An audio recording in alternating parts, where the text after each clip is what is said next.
They told me I was useless, that I'd never make it. At 18, my family kicked me out on my birthday. No hugs, no cake, just a duffel bag, a cold goodbye, and a brutal lesson in independence. My name's Logan, and this is how I went from being the black sheep to buying the very company they once worshipped and firing every last one of them. I was born into a family obsessed with tradition. My parents, Howard and Diane, ran a modest furniture business that had been in the family for 3 generations. Preston and Company was their pride, their legacy, and apparently their retirement plan. But let's be clear, it was never going to be mine. That honor? Reserved for Mason, my older brother, the prodigy. Valedictorian, business major, fluent in Excel by age 12. And then there was me, the one they called dreamy, and not in a good way. While Mason ran logistics reports at 16, I spent my nights sketching. Tables, lamps, chairs with wild angles and asymmetrical curves. I saw furniture as art. They saw me as delusional. Design is a hobby, not a career, my father would grumble. Once, I brought him a hand-drawn concept for a modular coffee table that converted into a bookshelf. He laughed before I even finished. "You want me to manufacture this?" he said, waving the paper like it was trash. "You'll never survive in the real world if you keep chasing fairy tales." I still remember the birthday dinner that wasn't. No candles, no presents, just one offer. Either start working in the warehouse tomorrow or pack your things. I told them I wanted to apply to design school. Dad scoffed. "You expect me to pay for a degree in doodling?" That night, they called a full family meeting. Aunts, uncles, cousins all seated in the same conference room where family business decisions were made. Only this time, the business was me. My dad stood at the front and declared, like some CEO delivering bad news to the board, "Logan's out. Maybe life will teach him what discipline couldn't." No one said a word in my defense, not even my mom. I walked out with $200 and a pair of worn-out sneakers. No safety net, no plan, just rage and a sketchbook full of dreams. For the next few weeks, I couch surfed between friends, took every odd job I could find: dishwasher, barista, even mowed lawns, anything to stay afloat. But the real break came at a tiny woodworking shop downtown run by a man named Roberto Navarro. He saw my sketches during a lunch break. Instead of laughing, he asked, "You drew these?" I nodded, unsure of what to expect. He smiled. "These lines, they speak." That moment changed everything. Roberto didn't just give me a job, he gave me a lifeline. He taught me the trade, how to work with oak and cherry wood, how to balance aesthetics with functionality. After hours, he let me use the tools to build prototypes from my sketches. Over time, we became close. He became the mentor I never had: quiet, patient, and fiercely supportive. A year later, he helped me apply for a scholarship to the Street Louis School of Design. I got in. Full ride. I worked 3 jobs to survive college: janitor by night, barista by dawn, and teaching assistant by noon. My grades weren't perfect, but my portfolio was fire. During my final year, one of my designs, an eco-friendly, transformable desk, won a global award in Copenhagen. It wasn't just the cash prize that changed my life, it was the attention. Suddenly, people were calling me. Investors, collaborators, influencers. By 25, I'd launched NVR Studio, named after Roberto Navarro, and it blew up fast. Minimalist, functional furniture with a soul. Think IKEA, if IKEA had feelings. 5 years later, I wasn't just surviving, I was dominating. And then karma called. But I wasn't ready for how sweet it would taste. A quiet Tuesday. My assistant forwarded a call from a private bank. Preston and Company was in financial freefall. Massive debt. Mismanagement. Inventory sitting in dusty warehouses. The buyer pool was small. No one wanted to touch a sinking ship. Except me. I set up a shell company to buy them out discreetly. It took 2 phone calls, 1 signature, and a wire transfer. Just like that, I owned the empire that once exiled me.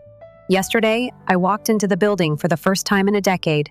The scent of varnish still lingered. The same floors I used to mop now echoed under my Italian boots. I didn't knock when I walked into the executive suite. My parents were there, so was Mason. They didn't recognize me at first. I looked different. older, sharper, unapologetic. But when I said, "Good morning, I'm the new owner," the color drained from their faces. "Effective immediately," I said, cool as steel. "All staff will undergo performance evaluations." Mason went first. I sat him down and tore apart every poor decision he'd made. Obsolete designs, failed marketing strategies, outdated supply chains. He tried to argue, but I shut him down with a single sentence. "You ran this place like a tribute to failure." I fired him on the spot. Then came my father. He looked ready to fight. "I built this company," he snapped. "And you ran it straight into the grave," I replied. 30 years of experience, 30 years of refusing to evolve. You've been running in circles.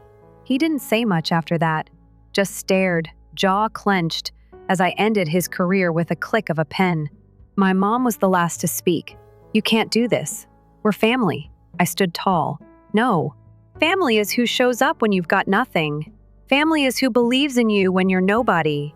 You made it clear I was neither. The only person I kept? Jose, the janitor. 10 years ago, when I was sleeping behind bus stops, he brought me sandwiches. No questions, no judgment, just kindness. Now, he's head of operations. The day of the family meeting arrived like a thunderstorm I'd seen coming for years. I'd scheduled it for Friday evening, in the very same boardroom where they'd humiliated me a decade earlier. Poetic, really. Back then, I was a confused teenager trying to defend his dreams to a wall of disapproval. Now, I was the owner of the company they used to worship like a god. I arrived early, took a seat in the surveillance room just off the hallway, and watched as they filed in one by one. My uncles came first loud, smug, still dressed like they were stuck in 2003. Then my cousins, who had spent their lives riding the coattails of a name that no longer meant anything. My mom entered last, clutching her purse like it held the last bit of control she had. They all looked unsure, whispering, glancing around the room. They knew something was off. The invitation had come from corporate, not from Mason or my father, but none of them expected me. Beside me, Mr. Roberto sat silently, watching the screens with the same calm he'd always carried. He hadn't changed much, still in his pressed shirt and worn leather shoes, except now he carried a portfolio that held the future of this company. I looked over at him and he asked, "You sure you want to do this?" I didn't need time to answer. "I've waited a decade," I told him. "I'm sure." When I stepped into the room, the shift in energy was immediate. My brother, always the confident, one in his designer suits, looked like he'd just seen a ghost. My father gripped the table's edge like it could hold him up. My mom's face paled, but she didn't say a word. I took my place at the head of the table, his old seat. No one moved. I started with a simple, calm introduction. "Thank you all for coming. I won't take much of your time. I just need a few minutes to clean house." They didn't understand yet. I could see it in their faces. They thought this was some corporate update or new investor initiative, so I opened the presentation I'd prepared and projected it onto the boardroom screen. It showed a side-by-side comparison of our old catalog stale, bulky, soulless furniture next to the new designs. My designs. Sleek, sustainable, modern pieces that had already secured millions in pre-orders. Then I said it. As of last week, Preston & Company is now under full ownership of NVR Studio. You're all sitting in my company now. That's when the reaction started. One of my uncles stood up like he might object, then quickly sat down when I locked eyes with him. My brother looked stunned, eyes darting between the screen and me. "You bought us out?" he finally asked, voice cracking. "Yes," I said, and frankly, it was cheaper than I expected. My father spoke next, trying to regain authority. "You've got no right to do this." "You're not qualified." I laughed once, short and sharp. "Qualified? You mean compared to the leadership that let this company drown in debt and irrelevance?" Mason was CEO for 4 years and didn't introduce a single new product. "You kept making the same dining sets you did in 1997. He tried to interrupt, but I cut him off. "You told me design was worthless, that I was chasing fantasies. Those fantasies built a company twice the size of this one." I turned to my mother then. She looked like she wanted to cry. "You didn't stop them," I said. "When they kicked me out, you didn't say a word," she whispered. "I thought it was for your own good. I held back the bitterness. Then consider this what I'm doing now? It's for the company's good. I introduced Mr. Roberto next, bringing him into the room while I explained his role as our new creative director emeritus. My father's expression twisted the moment he saw him. That guy? He muttered, almost to himself. He ran a hobby shop. That hobby shop, I said, is where your so-called disappointment learned everything he needed to build a design empire. So yeah, that guy. The air was thick with disbelief. Some of them still thought I was bluffing. So I brought in Jose. He walked in wearing a tailored navy suit, completely different from the janitor uniform they used to ignore. I introduced him as our new head of operations. That stunned them. Jose? One of my cousins whispered. The janitor? Not anymore, I said. He's been taking night classes for years while working here. He knows this place better than anyone in this room. And, unlike most of you, he doesn't think he's entitled to a job just because of a last name. Then came the hard part, the firings. I'd promised myself I wouldn't make it a spectacle, but the truth was, every one of them had contributed to this company's slow death. My brother, the golden boy, was let go first. No severance, no fanfare, just a detailed report of his mismanagement and a firm handshake.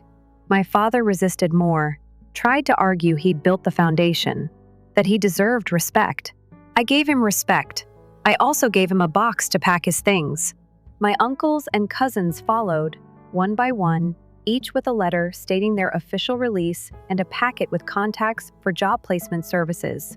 I wasn't cruel, I wasn't going to throw them into the street, but I wasn't going to pretend they were owed a place here either. My mother, though, I hesitated with, not because I wanted to spare her, but because firing your mother hits different. I offered her a choice. Early retirement, a small consulting stipend, if she chose to help train new staff, or full dismissal.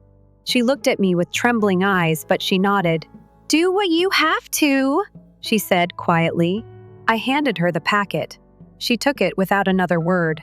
I ended the meeting with one final statement. This isn't revenge, it's a rebuild. You just happened to be in the way. As they left the room, I sat back in the chair that once belonged to my father. Mr. Roberto leaned over and said, Well, kid, that was thorough. I didn't smile. I didn't feel proud. I felt done, like a wound had finally closed. I opened my laptop and signed the last set of transition papers. Preston and Company was dead. NVR Studio was rising in its place. But before I walked out, I turned off the lights in the boardroom and stood for a moment in the quiet. The same walls that once echoed with their laughter when I was thrown out were now just walls. And I was the one holding the keys. The following Monday, I walked into the building again, this time without any nerves. No ghosts, no doubts, just purpose. I had work to do and a team to build. The air felt lighter, as if the whole place had exhaled after years of holding its breath. The toxic weight of legacy was gone.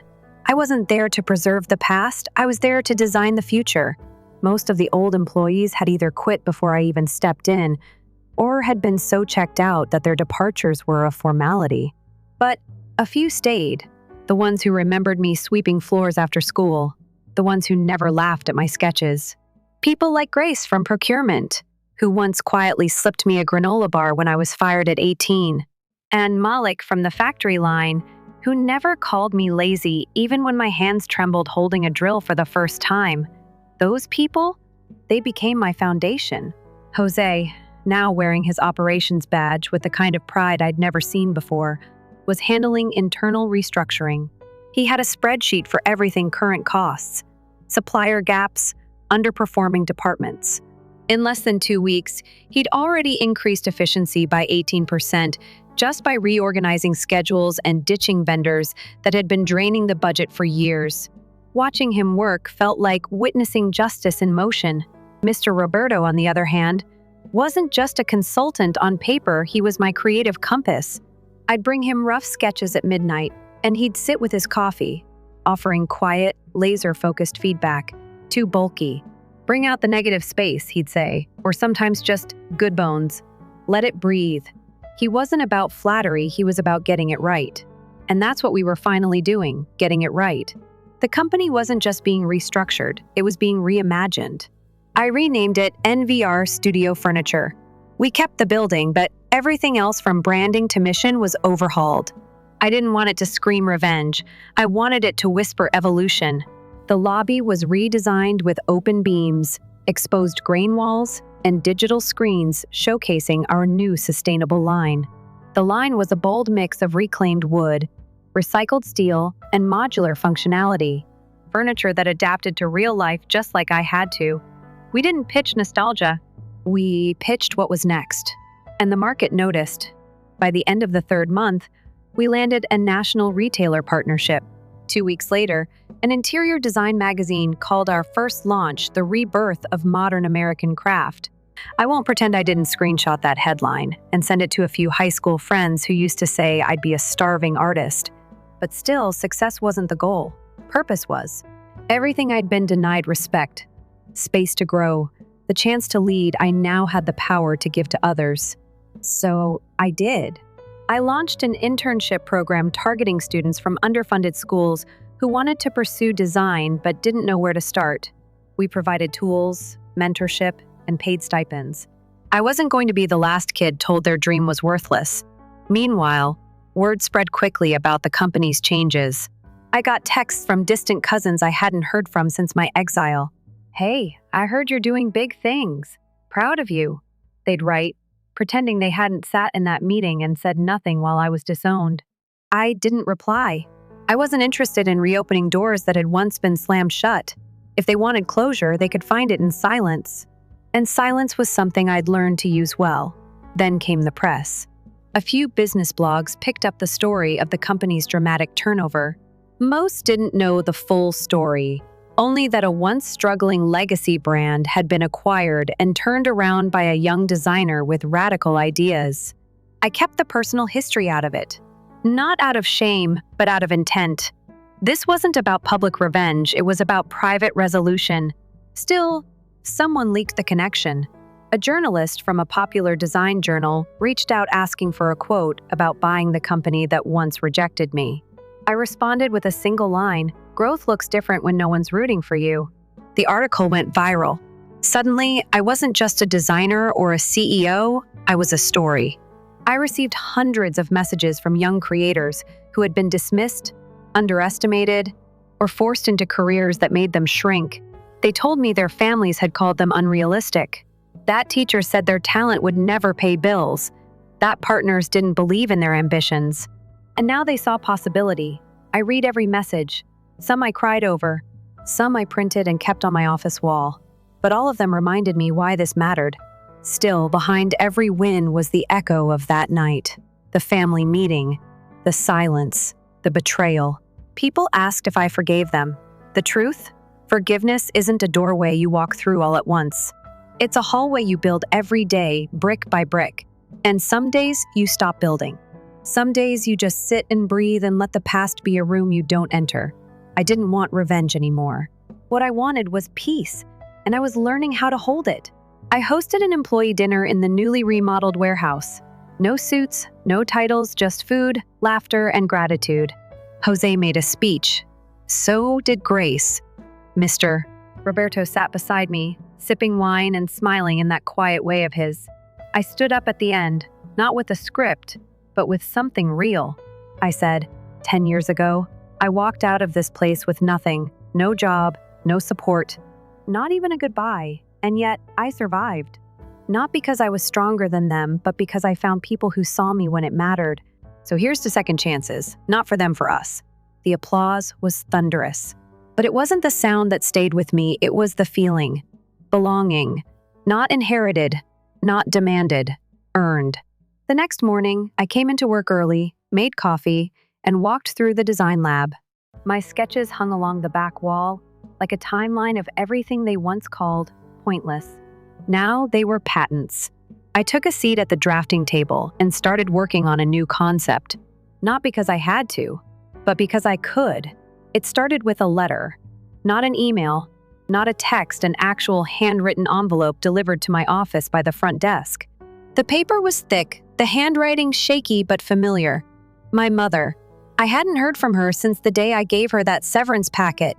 I'd wondered if she would reach out eventually, and now here it was, sitting on my desk like an unopened memory. For a moment, I just stared at it, unsure whether to read it or burn it. I didn't feel angry, not really, just tired. Tired of reliving what they did, tired of measuring my success against their rejection.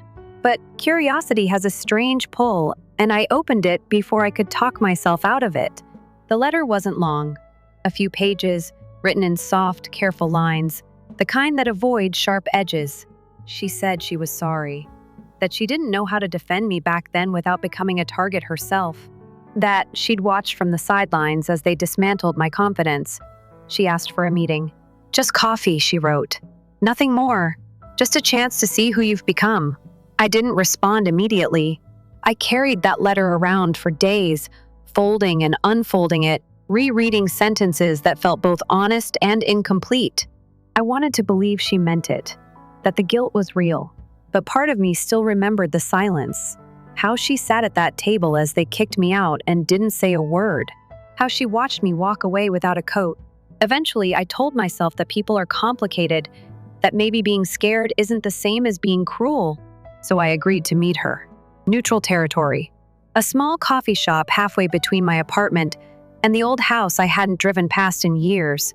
I got there early. She arrived 10 minutes late, looking smaller than I remembered. Her hair was grayer, her eyes more tired, but when she smiled, it was the same. She called me Logan. Not sweetie, not son, just Logan.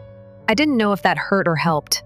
We sat by the window, and for a while, neither of us spoke. Then she said she'd been following the company quietly, that she'd seen my name on a magazine cover in the grocery store. She told me my father was still angry, still calling it a betrayal, that Mason had moved to Florida and was apparently trying to start a furniture podcast. I laughed, despite myself. A podcast? Of course. She asked if I was happy. I told her I was at peace, and that felt more important than happy. She nodded like she understood. Then she said something I didn't expect. "I know I failed you. I just hope it's not too late to be proud of you now." I looked at her and said what I'd been holding in for years. "You were the one person who could have stopped them. And you chose comfort over courage." She didn't deny it, just swallowed hard and whispered, "I know." We parted with no promises, no hugs or tears. Just an acknowledgement that maybe time softens sharp corners, but it doesn't erase them.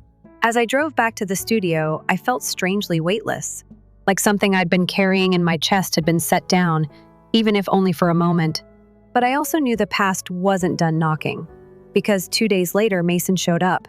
I was in the middle of reviewing a materials proposal when the receptionist buzzed my office.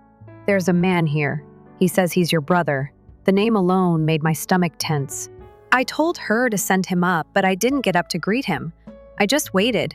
When he walked in, he looked thinner, less sure of himself. His designer clothes still hung on him, but the arrogance was gone. He opened with a line I didn't expect. "I think I owe you an apology." I didn't say anything, just motioned for him to sit. He dropped into the chair across from my desk and sighed, like he hadn't done that in years. He told me he'd been in therapy, that losing the company broke something in him and maybe that wasn't a bad thing. That watching me succeed forced him to see how much he'd coasted through life on other people's efforts. I asked why he was really here. He said he wanted to offer help, that maybe he could bring clients, branding ideas, social strategy. I stared at him for a long time. Then I said, "You were handed the keys to everything and you let it rot. Now that it's working, you want back in?" He didn't argue, just nodded slowly. "I know how it sounds, but I don't want to take over. I want to be part of something real for once." His voice cracked on the last word, and for a second, I saw him not as the golden child, but as a man who'd finally looked in the mirror. I told him I didn't have an answer, that maybe someday there could be room for reconciliation, but not now. He accepted that without pushing, which surprised me. As he left, he turned and said, "You were always better at this than me. We just didn't see it." That night, I stood in the workshop, alone with my thoughts. The machines were silent. The air smelled of pine and lacquer. I remembered how many nights I spent here with nothing but ambition and a backpack of dreams. I thought about how many people had tried to shrink me into something small, digestible, predictable, and how I refused. Maybe healing wasn't about inviting everyone back into your life. Maybe it was just about choosing not to carry their weight anymore. The next morning, I wrote an internal memo announcing a new leadership program, one that would mentor young designers from marginalized communities and pair them with mentors from our senior staff. I asked Jose to lead it. He didn't hesitate. Mr. Roberto offered to assist with curriculum. Grace volunteered to host the first workshop. This was the team I'd built, people who didn't need titles to lead, who didn't need blood to be family. In the weeks that followed, I kept working, kept building, but I also started letting go. I donated my old sketches to a design school archive. I sent anonymous donations to local art programs. I even drove past my childhood home, not to stop, but to prove to myself that I could. The lights were off. The mailbox sagged. It wasn't home anymore. It hadn't been for years. What surprised me most wasn't that I didn't feel pain, it was that I didn't feel much at all. Just distance. Like an old book you once read cover to cover, but no longer need on your shelf. I didn't need their approval. I didn't crave their apology.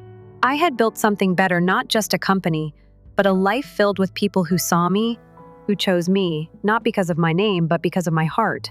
I used to think legacy was something passed down like a family heirloom, heavy with expectation and shaped by blood, but now I see it differently. Legacy isn't what they give you. It's what you build with your own hands when no one is watching. It's what remains when the applause fades and the spotlight moves on. And in those quiet early mornings at the studio, long before the staff arrived, I felt that truth settling into my bones. I'd stand in the center of the design floor, coffee in hand, surrounded by sketches that had once lived only in my notebooks, and realize that everything I'd created came not from revenge, but from a refusal to disappear. That was the legacy I wanted to leave behind. Not bitterness, not bruises, but something that grew because I chose to stay standing. Our mentorship program took off faster than I expected. Within a month, we had applicants from across the state, young designers, builders, and creatives who had been told they weren't enough. Jose ran it with military precision and the heart of a teacher. He scheduled sessions, coordinated with design schools, even took late-night calls from students asking for feedback. He treated every question like it mattered, because he remembered what it was like to be overlooked. Watching him lead, I saw the version of leadership I'd always believed in. Quiet, grounded, unshakable. Mr. Roberto stepped back from day-to-day operations, but stayed on as an advisor, always ready with a wordless nod or a single sentence that said more than most speeches. His presence alone reminded us of the roots we came from, the belief that good work is honest work and that craft speaks louder than ego. Meanwhile, our product line continued to expand. We moved from individual pieces to full modular systems furniture that could grow with a person, that adapted to small spaces and shifting needs. We didn't design for houses, we designed for people's lives. Our team called it living design, and it became our signature. The launch campaign hit hard. Clean visuals, no corporate gloss, just real people in real spaces using pieces that made sense. The message was simple: your space should reflect who you are, not who tradition expects you to be.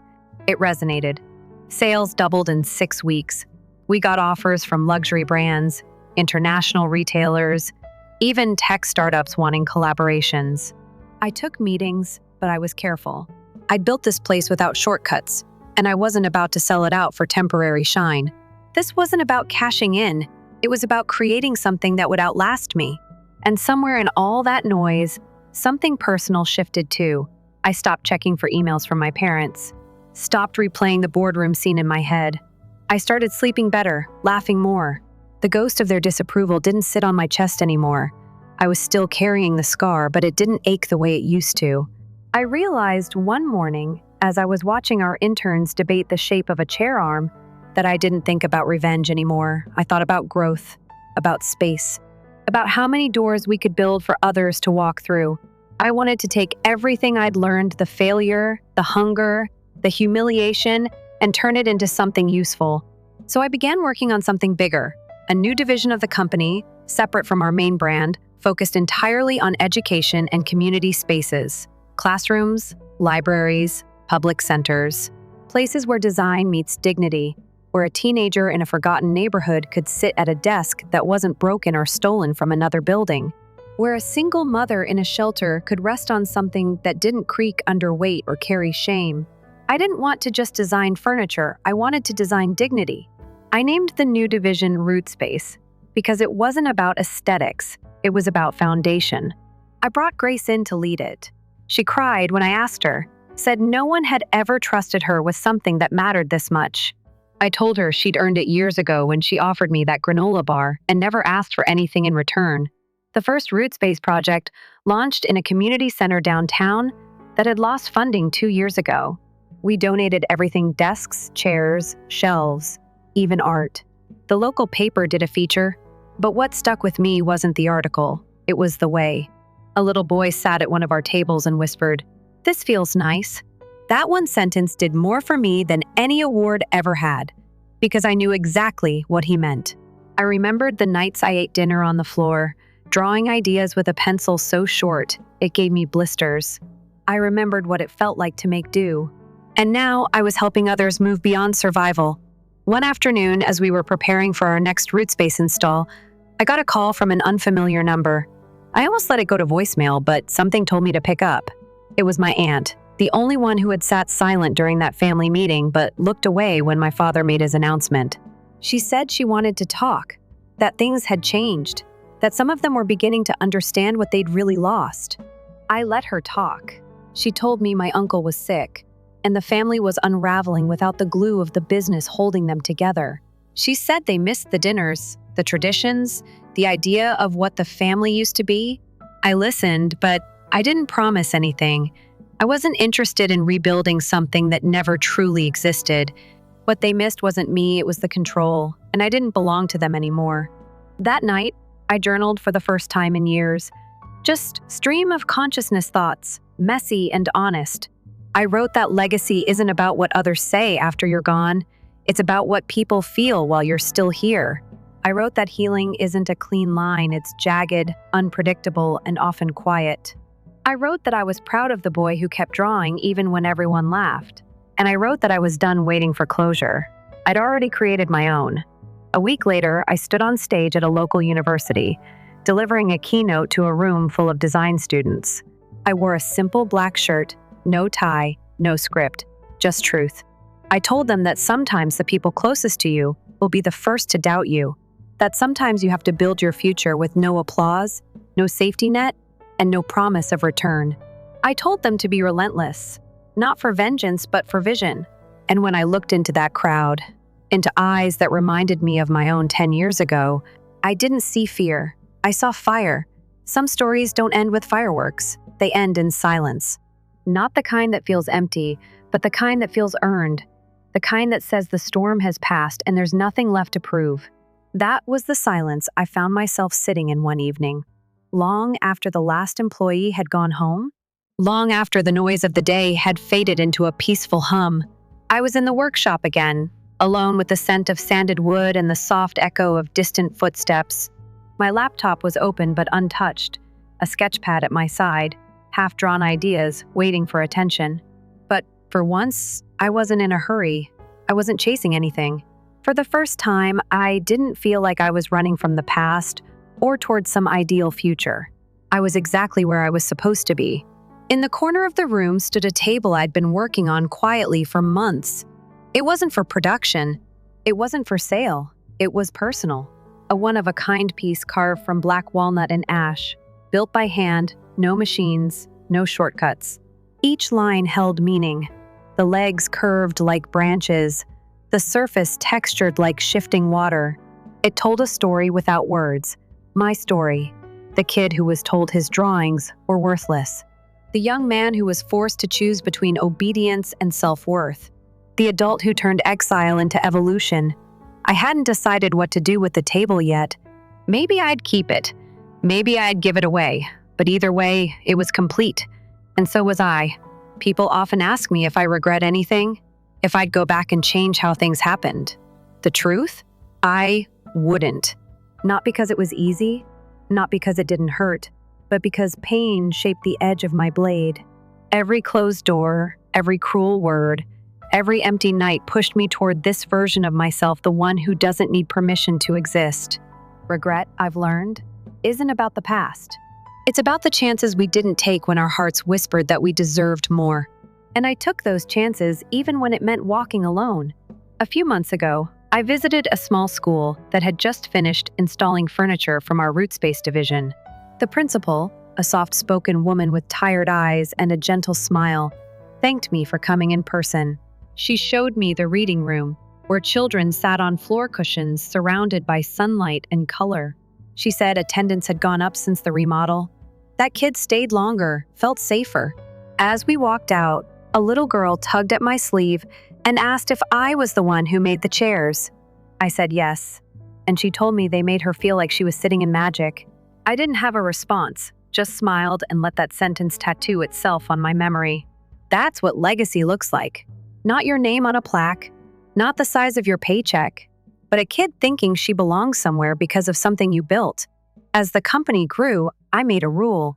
No one was hired based on who they knew. No one was promoted for politics. Talent, heart, and humility came first. That's how we built our culture. That's how we kept the soul in the machine. When we expanded into new cities, I sent former interns to lead new teams.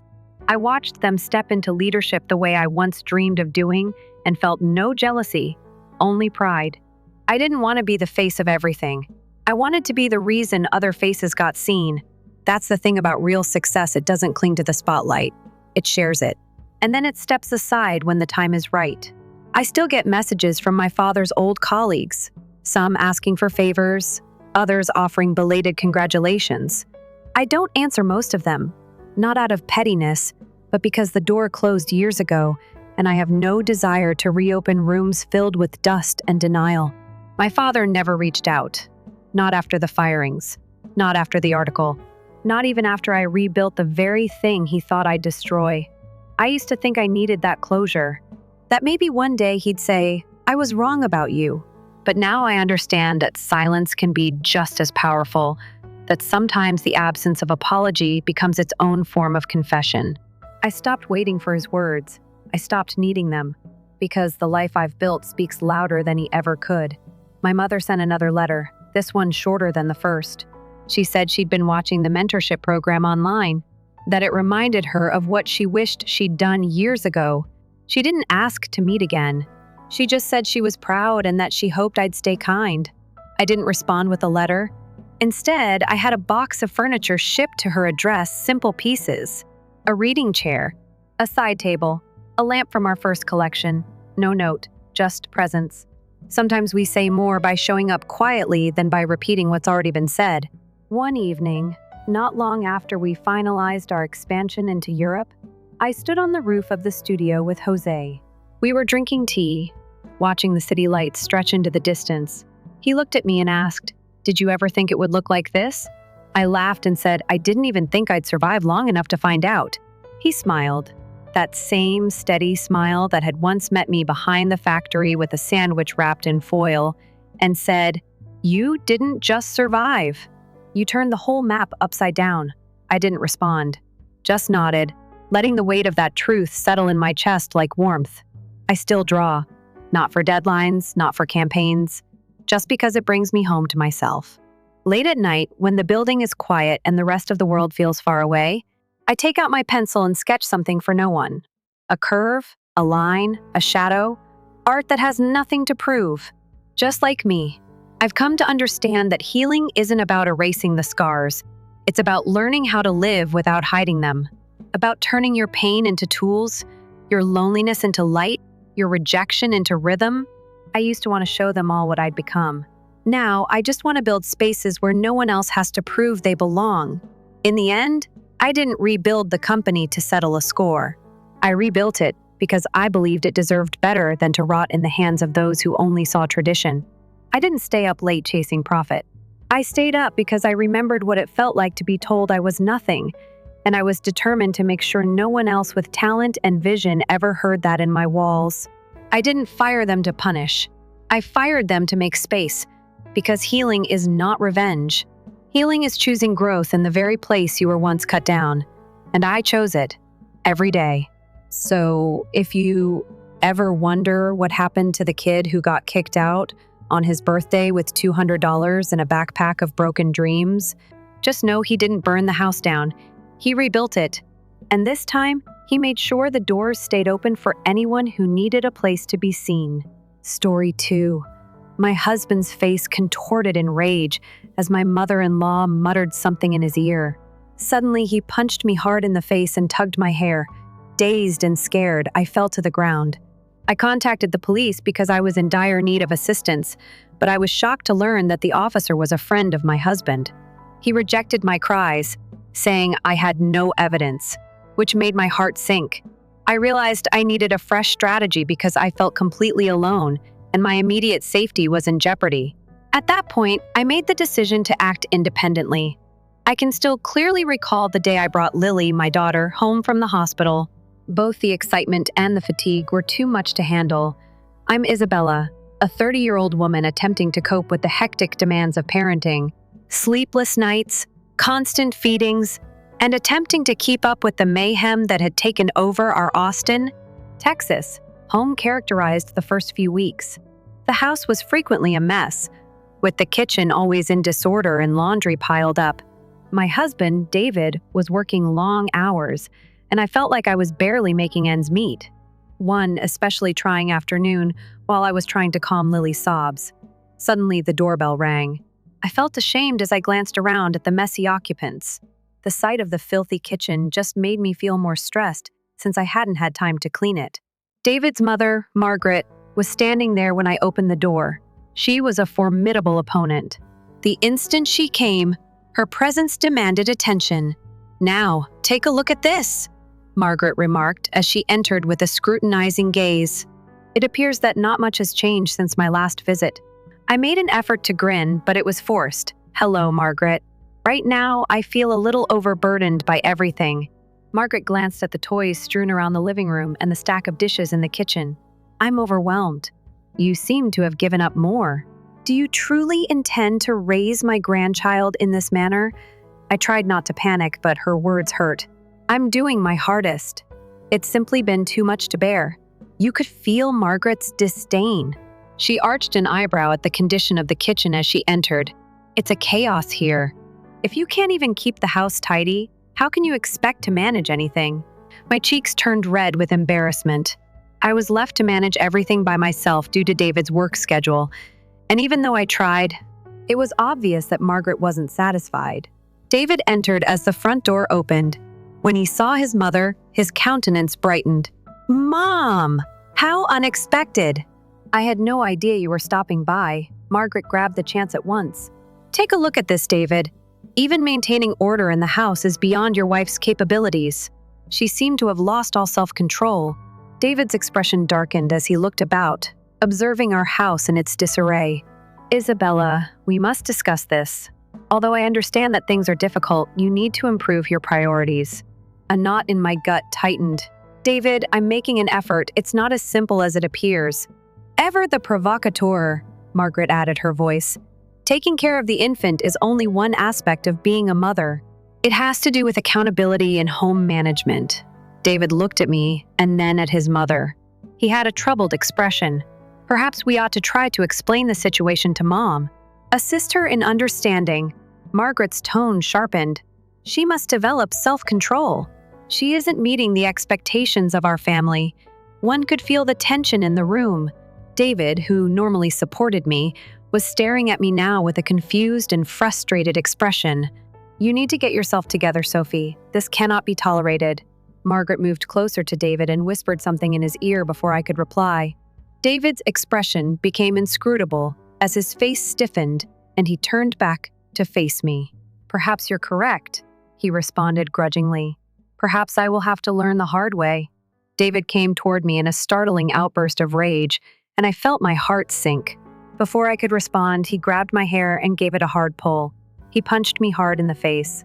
I stumbled back, gripping my cheek as tears poured down my face from the intensity of it. I was having a hard time processing what had just transpired. The sensation of betrayal was greater than the searing ache. Lily, who had been silent during the altercation, started crying, which made me even more distraught. With shaky hands, I grabbed my phone and dialed 911 out of desperation. I was hoping for some respite when the policeman showed up. But when I saw that he was an old friend of David's, my heart fell. He listened to my report in a cool, contemptuous manner. He looked at David and said, "I'm afraid I can't do much without solid evidence.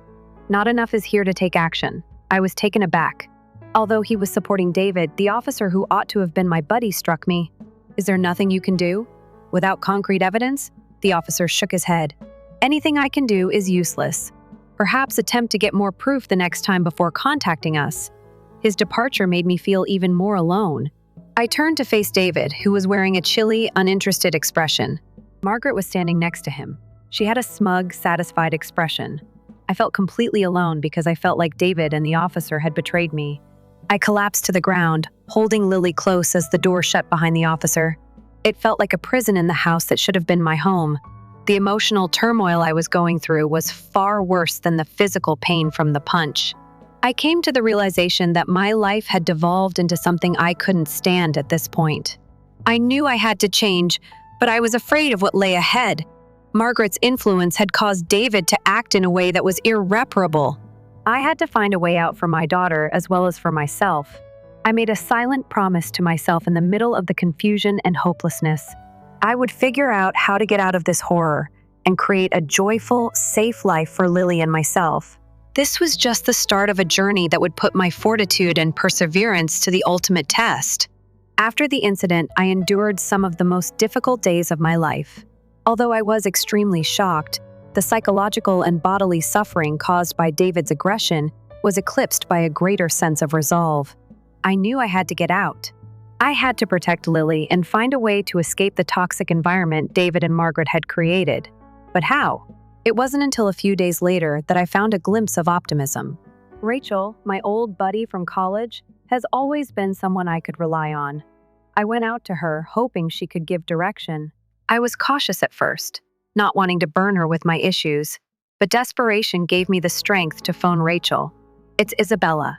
I need your aid," I murmured, my voice quivering as I talked into the phone. "Things have become pretty awful. David, he struck me. I'm terrified to stay here any longer because the cops didn't help." Rachel responded right away and with a lot of worry. "I'm very sorry you're going through this, Isabella. Now I work as an investigator. I am able to assist you. Let's get together and discuss your needs." I entered a coffee shop where we had made plans to meet. Rachel had already arrived, appearing as calm as ever. I was both relieved and nervous as I took a seat across from her. "What is the plan then?" With calm, concentrated gaze, Rachel inquired. I inhaled deeply. "David, I have to get out, but I can't unless I have evidence of what's going on. I must collect proof that his actions are abusive and that Margaret's dominance over him plays a significant role in this." Rachel gave a nod. "Everything will have to be documented. Do you have any texts, recordings, or other proof of the abuse?" I gave a headshake. "I don't. However, I'm prepared to go to any lengths." Rachel's expression softened with pity. "First, we will collect as much proof as possible. Over the following few weeks, we'll need to keep track of your encounters with David and Margaret.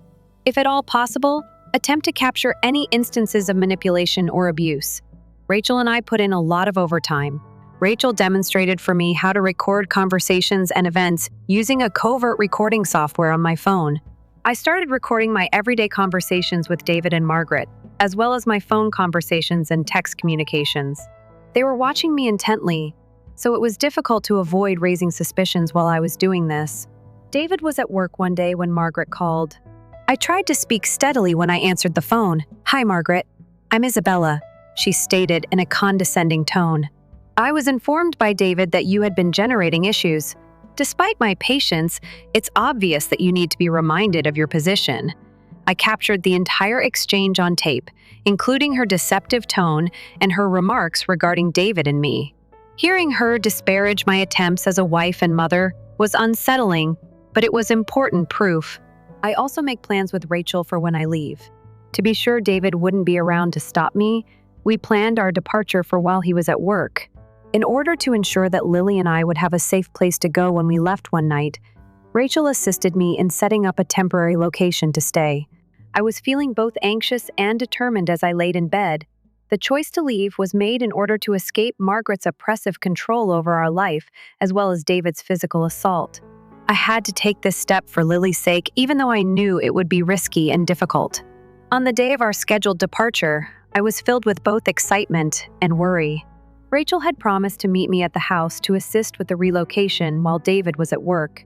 As I prepared to depart, I packed a few necessities in the morning and tried to maintain my composure and concentration.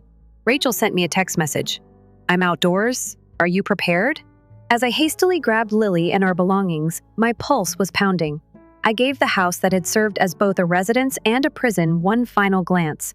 The disorder and disorder that had afflicted our lives were represented by the disarray and clutter. I took a long breath before shutting the door behind me and leaving. After packing everything into her car, Rachel and I headed to her house. The trip was silent, yet full of silent relief. Although I was aware that a new chapter was beginning, I also understood that much work remained. I had optimism for the first time in a long time, even if the path ahead remained unknown. I was overcome with fatigue as soon as we got to Rachel's place. After unloading, we made ourselves at home. Reminding me that this was only the beginning of our plan, Rachel provided consolation and encouragement. Rachel and I spent the following few days gathering additional evidence and getting ready for the next stage. We were aware that our case would depend on revealing the harm committed by David and Margaret. No matter how difficult it would be, I was committed to finishing this. Rachel's assistance was priceless, and her investigative skills were a lifesaver at this difficult period. Although our efforts were unclear, we worked together to prepare for the important goal of constructing a strong case against David and Margaret. Detailed proof must be provided. We also concentrated on recording all of David's abusive actions. Rachel suggested that I get in touch with any friends or relatives who could have noticed David's violent tendencies or Margaret's domineering behavior. David's cousin, who had always been kind of me, consented to speak up. In a written statement, she described how she saw Margaret meddling in our marriage and David acting aggressively. After gathering the facts, Rachel and I started planning our presentation. We were aware that merely possessing proof was insufficient. Presenting it in a compelling and thorough manner was necessary. We divided the contents into a number of important categories: incidences of abuse, manipulation through the unpredictable actions of David and Margaret. Rachel assisted me in compiling a thorough report that outlined each piece of evidence and its importance. To make sure everything was as clear and accurate as possible, we added timestamps and context to the recordings. Building a solid casing was a difficult but important effort. Rachel and I once had a consultation with a lawyer who focused on cases involving domestic violence. She looked over our evidence and provided us with important guidance on what to do next. She flipped through the papers and listened to the audio, saying, "You have a good case. However, we must make sure that everything is explained in an understandable manner. I'll assist you in pressing charges and obtaining a restraining order." Her remarks were a ray of light. It was immensely comforting to know that we have legal support to help us. Together, we made sure that all of our evidence was in order and prepared the required documentation. My nerves were frazzled on the day of the court hearing. With the burden of our work and the desire for justice, Rachel and I entered the courts. I could feel the weight of the situation bearing down on me, and the atmosphere was tense. As we waited for our turn, Rachel remained by my side, offering encouragement and support. I experienced a rush of adrenaline and fear when it came time to make our case. Rachel's legal knowledge helped us navigate the overwhelming amount of evidence. We shared David's cousins' and other witnesses' testimonies, played the recordings, and showed the paperwork.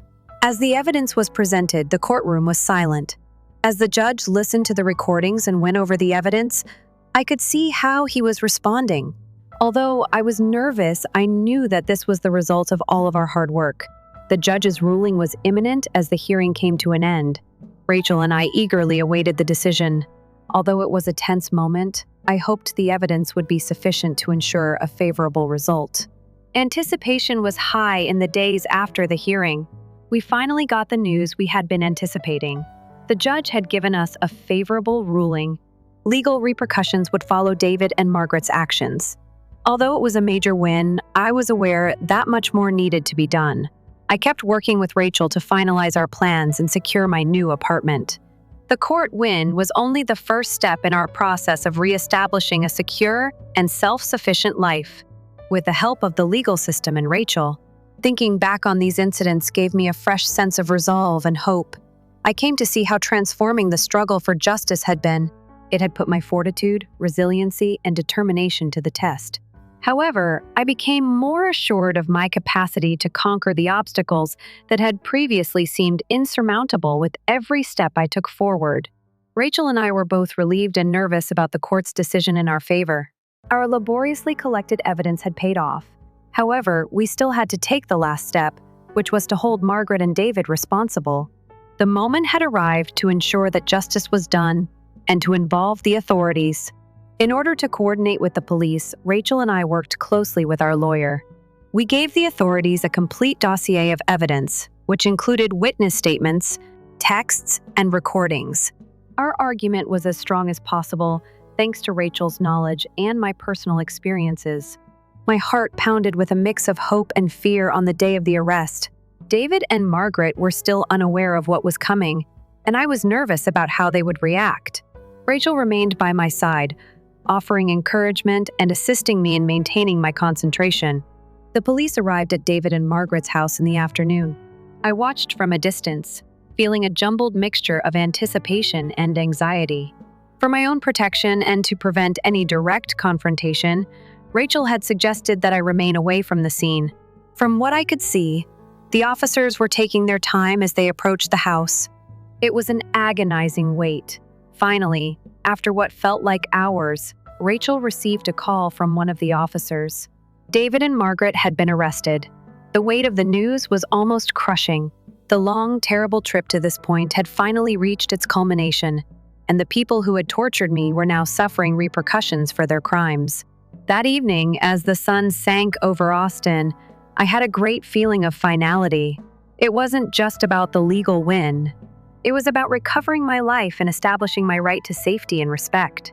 With David and Margaret facing accusations, I could now start to think about my future without the shadow of their abuse towering over me. In the days that followed, I concentrated on settling into my new residence with my kid. The relocation was physically and emotionally taxing, but it also marked a new beginning. I took considerable effort in setting up our house to be a quiet and caring place for my kid. It was crucial for me to provide a space where we could recover and start fresh. Rachel continued to be a staunch friend and supporter. She helped me manage the complexity of my new life and ensured that I had access to the services and assistance I needed. Her presence was a continual reminder of the power that had brought me through this tragedy. I kept up with the legal processes as they progressed. Dates for David and Margaret's court appearances were scheduled, and I was ready to testify if needed.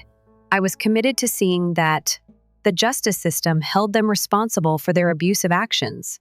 When I reflected on the trip, I was astounded by the amazing help I had gotten from Rachel and the legal system. In order to escape the cycle of abuse and start a new chapter in my life, their assistance had been crucial. It served as a reminder of the value of fortitude, resiliency, and asking for help when faced with difficulties. It was a melancholy day on which David and Margaret were formally accused. Even though I felt like justice was being done, I was also aware that their actions would have long-lasting effects. However, the legal repercussions they encountered were an essential step in making them answerable and guaranteeing that they could no longer damage others. I considered how strong it was to face and go through such a very agonizing circumstance as I adapted to my new existence.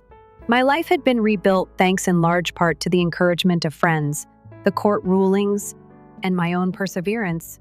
I was now able to concentrate on giving my daughter a caring and supportive atmosphere, free from the specter of mistreatment and deceit.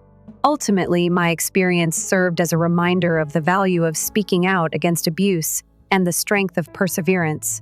I felt stronger and better equipped to face the future with confidence and hope as each day went by. Story 3. My recent promotion had me giddy with anticipation, and I couldn't wait to tell my husband and mother-in-law about it on our 3rd wedding anniversary. But everything I believed to be true was completely destroyed by what transpired next. Rather than joy, I encountered rage so intense that it instantly left me speechless. I was left reeling on the floor in agony and shock as my husband got up and gave me a hefty slap across the face. A tremendous drive kindled inside me at that very instant. I wanted retribution, but I realized I had to leave this poisonous relationship, and in a few weeks, everything in my life was going to alter in ways I could never have predicted. You won't be able to speak after what occurred next. I live in Houston, Texas, and I work as a financial analyst. My name is Sandra. It's amusing how quickly things can change in life. I used to believe that everything in my life was going as planned and that nothing was wrong. However, everything changed the evening of my third wedding anniversary. I can still clearly recall that night. I was thrilled when the sun began to set, bathing the city in a golden glow. I had just been given a big promotion at work, which I had earned over the previous 3 years. During our anniversary dinner, I had planned to tell my husband, Mark, and his mother, Miss S. Davis, about this milestone. I hoped expecting smiles, laughing, and perhaps even a glass to commemorate my accomplishment. As we sat at our seat, the restaurant was well decorated, with soft lighting and the faint clinking of glasses all around. I paused to enjoy the people and the scenery. I believed that Mark had always been my strongest ally. As I got up the bravery to say it, he grinned at me, his eyes brimming with excitement. I said, my pulse pounding with anticipation, Mark, Mrs. Davis, I've got some amazing news. I now have the position of senior financial analyst. I waited for the applause while the words lingered in the air for a while. Let's raise a glass. Or at the very least, some congrats. However, I was confronted with a crushing silence instead. The look on Miss S. Davis's face intensified, and I got a shiver. Did we raise him for this? At last, she lost her temper, her tone brimming with contempt for his wife's profession. I blinked. I was astounded by her response. I was hoping for pride, or at least a little joy. Rather, I felt as if I had broken the law. Mark moved in his chair uneasily. The turmoil was seen in his eyes. He was torn between his mother and his wife, but he wanted to help me. Mom. For Sandra, this is wonderful news. We ought to honor her accomplishment. Although he spoke faintly, there was no conviction in his voice. Miss S. Davis would have none of it. Sandra, how about we start a family? Do you believe that children's delight can be replaced by a promotion? Her remarks pierced my nerves, and I became enraged. I inhaled deeply while attempting to remain calm. Miss S. Davis, I think I can manage my family and work. I care about this promotion. Mark avoided looking at me, instead focusing on the table. Sandra, perhaps we ought to take Mom's advice into account. His voice was distant and icy as he whispered. My heart fell. I believed I had married a supportive spouse, but this wasn't it. I can't simply resign from my position to meet your mother's demands, I answered, attempting to speak steadily. I've worked hard, and I deserve respect. I sensed that other diners were watching us, and the mood became uncomfortable. Mark's attitude changed, and I could see his displeasure rising. Sandra, you're acting irrationally. You are not my rival. You are my wife. Why are you unable to view that? His remarks were akin to a face slap, more agonizing than a physical strike. Mark, this isn't a contest. I want to tell you about my success. I could see tears forming in my eyes, and my voice wavered. Miss S. Davis narrowed her eyes and leaned closer. In addition to your professional goals, you should consider what's best for our family. I felt confined. This is my identity, and I will not abandon it. Not for everyone. I said the words out loud. I was battling for my identity as much as my work, driven by desperation and rage. Mark abruptly sprang to his feet, his body tensed. Do you not understand? You are prioritizing your career over all other considerations. This is the purpose of marriage. Make a sacrifice. Right then, I could see how his mother had shaped his perception of our marriage into something oppressive. I felt like an alien in my own life, even though I had always thought of us as a team. You shouldn't lose yourself in order to make a sacrifice. I fired back. I can feel my cheeks becoming hotter. I'm worthy of having my own aspirations. When the debate came to a head, Mark suddenly lifted his hand and slapped me across the face. Conversations around the diner were muffled by the loudness as it reverberated across the space. Startled and confused, I collapsed on the ground. The world froze for a second. I was shocked by what had just transpired. Both the slap and the betrayal of someone I loved caused my heart to accelerate and my cheek to sting. As I lay there with tears in my eyes, I understood that this was a turning moment. One's faith in Mark was suddenly destroyed, and I felt deep down that I couldn't continue to live in this poisonous atmosphere. With my heart racing, I forced myself to get off the ground. A wave of resolve swept through me. I couldn't allow this to define who I was. I wouldn't fall prey to it. I would get my life back. There had been excitement at the start of the evening, but it ended in mayhem. I glanced at Miss S. Davis and Mark. I realized that this was more than a simple dispute. It served as a warning. I had to act in order to escape the bonds of expectations and begin living for myself. I had a range of feelings as I walked out of the restaurant, including dread, rage, and a glimmer of optimism. I was prepared to face whatever was ahead, and it was time to make a shift. With my head spinning and my heart pounding, I staggered out of the restaurant. A tornado of feelings. I was brought back to reality as the crisp night air struck my face like a drop of icy water. I was shocked by what had just transpired. I was embarrassed. Not only by what Mark did, but by how the entire evening played out. What should have been a celebratory evening had devolved into a nightmare. When I was driving home, I kept going over what had happened in my head. How did this happen? His mother's influence had made the man I loved turn against me after he had hit me. I reflected on the dreams I had clung to and the life we had created together. Like a ship at sea, I felt lost. The stillness was terrible when I arrived home. Still in disbelief, I sat down after dropping my keys on the table. I had the impression that the walls were closing in on me. In my ears, I could hear the weak pounding of my heart. After taking out my phone, I gazed at the screen. Mark didn't have any messages.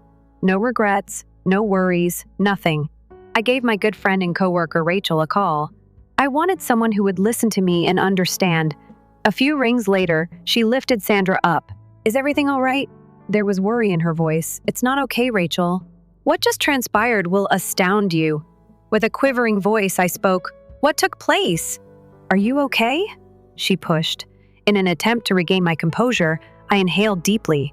After I announced my promotion at our anniversary meal, things took a turn for the worst. After Miss S. Davis blew up, Mark struck me. For a minute, there was silence. "Sandra, oh my God, are you in pain?" Her voice rose in anxiety as she questioned. "I'm emotionally and physically okay," I said. "I don't know. Everything I thought I knew about our marriage seemed to have fallen apart." "Hear me out. You must leave that place," Rachel forcefully stated. "You don't deserve to be treated like that." Her words pulled me back from the brink of despair like a lifeline. "I understand, but it's not that simple." After years of dating, I believed that we were content. With a cracked voice, I answered, "People we love might change from time to time, particularly while under duress." "Now," she said, "you must consider what is best for you." A rush of awareness swept over me as I listened to Rachel. I felt lost and alone after making so many sacrifices for this relationship. I believe I should consult a divorce lawyer. Finally, with words that tasted alien yet freeing, I spoke. "Take action. I'll be there for you at every turn." After hanging up, Rachel reassured me that you deserve to find happiness. I had a mixture of terror and resolve. I was both empowered and afraid by the idea of taking that step. I was aware that I needed to make difficult choices in order to take back my life. I woke up the following morning with a heavier heart but a more lucid head. I gave a divorce lawyer a call. Rachel suggested it. "Hi there, I'm Sandra. I have to get a divorce." As soon as the call connected, I said, "I get it. Would you be able to visit this afternoon to go over the specifics?" The lawyer answered, "Sure, I'll be there." Saying that, I hung up feeling determined. One thing at a time, I was gaining control. I made an effort to act normally at work, but I could feel the effects of what had happened the night before weighing heavily on me. During our morning meeting, my supervisor, Mr. Roberts, observed that I was distracted. "Is everything okay, Sandra? You seem a little strange today," he said softly. "I'll get through the personal problems I'm facing." I forced a grin in response. "You are aware that you may speak with me if necessary." His voice was full of empathy as he said, "I'm grateful, Mr. Roberts. Thank you, I said, thankful for his assistance. Knowing that I had supporters at work was reassuring. Rachel surprised me with lunch later that day. I felt you needed a vacation. As she sank into the chair across from me, she remarked, "What was the outcome of the meeting with the lawyer?" "I haven't gone yet," I admitted. "I'm anxious about the future." "Simply focus on each day as it comes." "Sandra, you underestimate your strength." She gave encouragement. Her remarks gave me a ray of optimism. Later in the afternoon, in an attempt to escape the emotional turbulence roiling inside of me, I became engrossed in my job. I concentrated on the analysis, the spreadsheets, and the figures. Anything to occupy my thoughts. The moment had finally arrived for me to see the lawyer. Before entering the office, I inhaled deeply. My heart is racing. Karen, the middle-aged lawyer, smiled warmly at me as she greeted me. "Let's begin," Karen replied. Her voice was sympathetic but professional. "Tell me about the recent events." As I spoke, I described the mental and physical challenges I had encountered. A feeling of empowerment began to rise within of me. I was more than a victim now. I was doing something to make my life better. "Sandra, you seem to have chosen the best decision for yourself. You are entitled to a supportive and healthy atmosphere." Karen's remarks struck a deep chord. I was both excited and nervous as I left the office after our meeting. I had made a big step in taking back my life. Although the road ahead would be difficult, I was prepared to meet it head-on. I would no longer let the demands of others dictate who I am. I would discover my power, my voice, and my independence. A flurry of emotions and difficult choices characterized the weeks after the anniversary dinner. I started the challenging process of separating my life from Mark's after my consultation with my divorce lawyer, Karen. Every day was a mixture of optimism and fear, a never-ending conflict between my worries and my want to take back who I am. I immersed myself in projects at work, still thinking about my advancements. I concentrated on proving myself to myself as much as to my coworkers. My supervisor, Mr. Roberts, kept checking in with me. "You're doing a great job, Sandra. I'm available if you need to chat." One afternoon, he said, "I am grateful, Mr. Roberts. Thank you for your support," I said, appreciating his comprehension. My best buddy, Rachel, texted me one night. "Let's rejoice in your fresh start. What about some beverages? This weekend?" I smiled as I read her message. This was what I needed in Getaway, an opportunity to feel normal once more. "Of course. I need some fun," I answered, feeling a surge of exhilaration. We met at a bustling pub downtown that Saturday.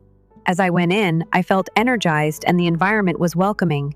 I joined Rachel as she waved from a corner table, feeling as though the burden of the last several weeks is beginning to fade. "Cheers to fresh starts!" Raising her glass to fresh starts, Rachel said. Clinking my glass against hers, I repeated. We spoke about the future, my advancement, and job. I shared my intention to launch a mentoring program for aspiring female financial professionals. I wish to assist others in overcoming obstacles similar to mine. I gave. "It's a really good concept. You would be a fantastic mentor," Rachel urged. I felt lighter and more like myself as the evening wore on. My dreams and passions were being rediscoverable. The connection with Rachel and the humor were just what I needed to get my spirit back on track. Helen, the industry contact, encouraged me to present at a conference, and we met the following week. "Sandra, the first so happy you chose to come." As we sat down in a cafe, she added, "Your story can inspire many." "I'm hoping so. I want to give them the confidence to speak up." With a renewed sense of resolve as the conference date drew near, I responded, I meticulously planned my speech, including the knowledge I had gained the previous evening. On the day of the conference, I felt both anxious and excited as I rehearsed in front of the mirror. I felt the weight of the situation as soon as I stepped onto the stage. The women in the room were all very interested in what I had to say. Even though my heart was pounding, I felt a sense of purpose as I started talking. As someone who has weathered the storm and come out stronger, I stand here today as a survivor. I started. When I told the audience about my journey, they nodded in understanding. I understand what it's like to feel stuck, to believe that your dreams are unimportant. You deserve to follow your passions, though, and your voice counts. When I was done, I said, My convictions were getting stronger. I was overcome with emotion as the applause was thunderous. After that, women came up to me to tell their stories and express gratitude for my candor. I came to see that I was not the only one going through this, and I felt hopeful because of that connection. I spent the next few days organizing my mentorship program and contacting nearby colleges that were keen to engage with young women who were prepared to pursue careers in finance. I felt energized as I threw myself into this new endeavor. Sandra, as defined by the expectations of others, was no longer who I was. I was Sandra, a change agent, a leader, and a mentor. Even as my career flourished, desperate to fix the damage, Mark kept reaching out. I didn't answer his calls or texts, instead concentrating on my recently discovered purpose. I was learning to prioritize my well-being over everything else and to set boundaries. Laura sent me a message one evening, a friend they both have. Mark has inquired about you. I regret everything she wrote, he says. For that, it is too late. My heart heavy but determined, I answered. I was prepared for whatever lay ahead because I had moved on. I settled into this new phase of my life as the months went by. My mentorship program gained traction, and I began connecting with young women eager to forge their paths in finance. I felt a renewed sense of purpose, something I hadn't felt in a long time. One Saturday, I hosted the first meeting of the program at a local cafe. As I watched the eager faces of the participants, I felt a rush of excitement. Welcome, everyone. I'm so glad you're here. I began my voice study. Today, we'll share our stories and discuss the challenges we face in our careers. The discussions were vibrant and heartfelt. Each woman shared her experiences, and I realized how powerful our connections could be. I was no longer just telling my story. I was helping others find their voices too. After the meeting, a young woman named Mia approached me. Thank you for creating this space. I've been struggling to find my place in this industry, she said, her eyes bright with hope. That's exactly why I started this program, I replied, smiling. You belong here, and we'll support each other. With each meeting, I grew more confident in my role as a mentor. I also began to explore new opportunities for myself. Helen invited me to speak at another conference, and I eagerly accepted. This time, I felt less nervous and more empowered. I was ready to share not just my struggles, but also my triumphs. As I prepared for my speech, I reflected on how far I had come. I no longer felt like the woman who had been slapped in front of family or trapped in a toxic relationship. I was Sandra, a woman who had risen from the ashes and was determined to make a difference. The day of the conference arrived, and as I stepped onto the stage, I felt the familiar flutter of nerves, but they were accompanied by excitement. I began. Today, I want to talk about resilience and the power of community. Together, we can overcome anything. Afterward, the audience's applause was overwhelming. I understood I was not simply speaking. I was connecting. I had changed my grief into power and was using it to inspire others. As I drove home, I felt a great feeling of contentment. My history was still a part of me, but it no longer defined me. I was establishing a life on my own terms, full with purpose and optimism. I was ready to accept whatever the future contained, believing that I had the strength to confront it all.